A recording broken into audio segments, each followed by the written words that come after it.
Kanel naame jàppe à Sénégal ari département Kanel la salaamaaleykum département mo Kanel la yëpp gis ko bonsoir Kanel la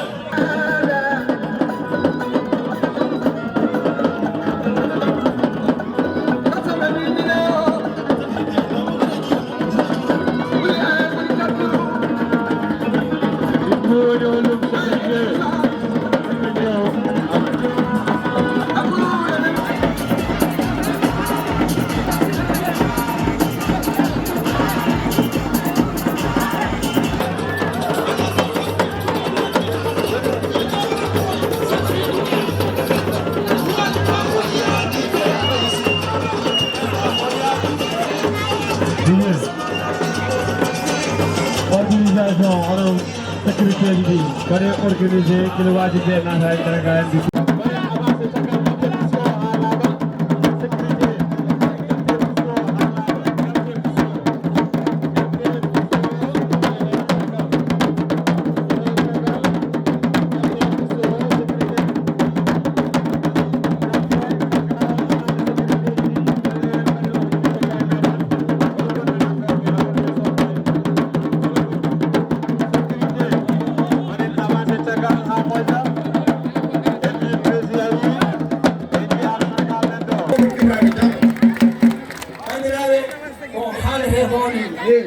ko foti haalede ko ne heewi kono taw aussi o yi jonde nde duusi min jarno hen taw kadi ene waɗi hotoɓe jeeyde e dande maayo ɗum tagi ko haalete ko fof wawa haalede mais ko mbawɗen haalde heewi famdi tinnoɗe e koye moɗon.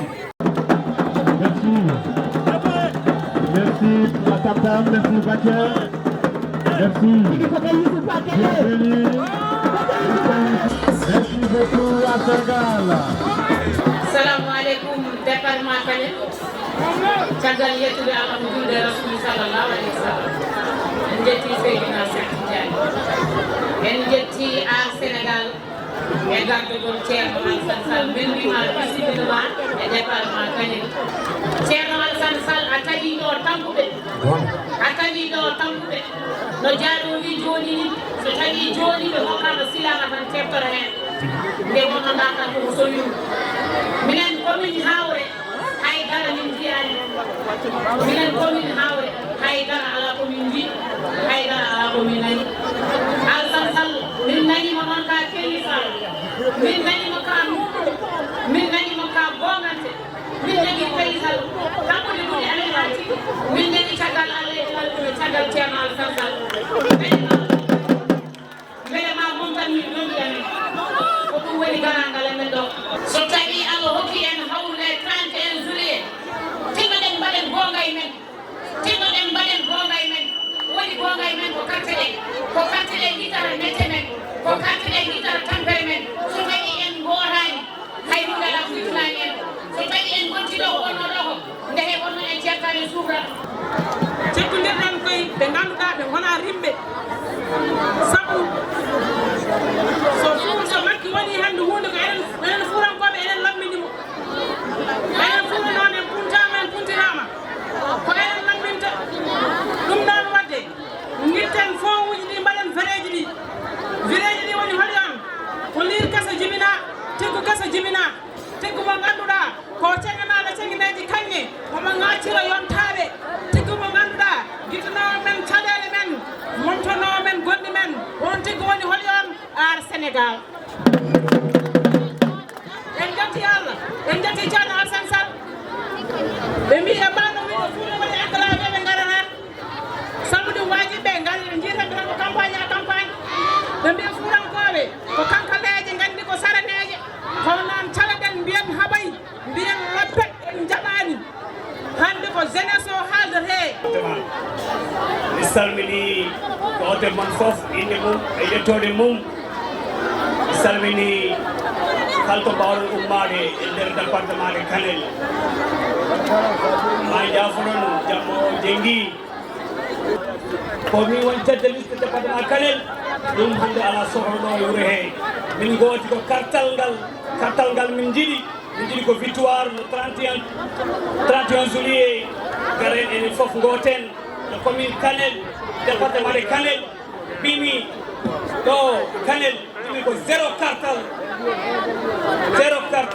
parti pouvoir onen fof garen goɗoen ar Sénégal enen fof garen goɗoen changement Kanel wi ko changement département Kanel wi ko changement donc ala fof ko mbawi wiide onon fof mi salmini on mi jurtima gongol salmini Thierno Alassane Sall. Je ne vais pas commenter les activités de la coalition au pouvoir. Ce que je vois en tout cas, c'est qu'ils ont orné Kanel de leur portrait avec beaucoup d'argent, de leur portrait sur Kanel ou Ressorti partout. Ils ont mis leur portrait, bon, comme s'ils n'étaient pas connus. Donc, je suppose que c'est des inconnus en ville qui se présentent. Et que chacun d'entre eux a eu 2 mandats. On peut chercher vainement les projets de loi, les propositions de loi qui sont liées au nom des députés de la majorité. Kalami comme Haldum aussi et Poular Bili. Assemblée nationale aux députés dit, surtout pour le département de Kanel, dernier mandat dit, le 2012 et le dos. Et nous avons dit, den ha tampen. Wala proposition de loi, madame loi tan, wala que ngandayni en faté bamtare et développement Kanel wala Sénégal, taw umiri que député djebat dum proposé. Wala ni budget woté mbi bu wotani min budget o sababu dane may labidi ngala wala ambulance ala ton wala école di wala lycée etc. Quel budget gadad en le président de la République a à 100%. Firti ben que député du président de la République, on a député du Kanel. Il est temps yimbengan de Tchouno, koy moins député. Député Yandayen, ma kers, vous voyez une parti en République des valeurs. Ar Sénégalais a dit éthique et déontologie. Vous voyez une parti militaire éthique, une parti militaire awale. Mais ça y est, parti qui donne fof, et en avant. Nimab e pewal e hersude artude haala mum wiide harme jam jeeɗiɗi ha gayni jeeɗa e goɗɗum ɗum ɗon waɗi min mbaɗa insisté somin cuɓɗon ƴeewen jikkoji mo cuɓatan ɓe jikkoji mumen d' abord après ƴeewen programme uji sen ƴeewi banggal jikku liste men o ala ɓuur ɗum e wonɓe liste o ala liste ɓurɗo liste men o nous avons la meilleure liste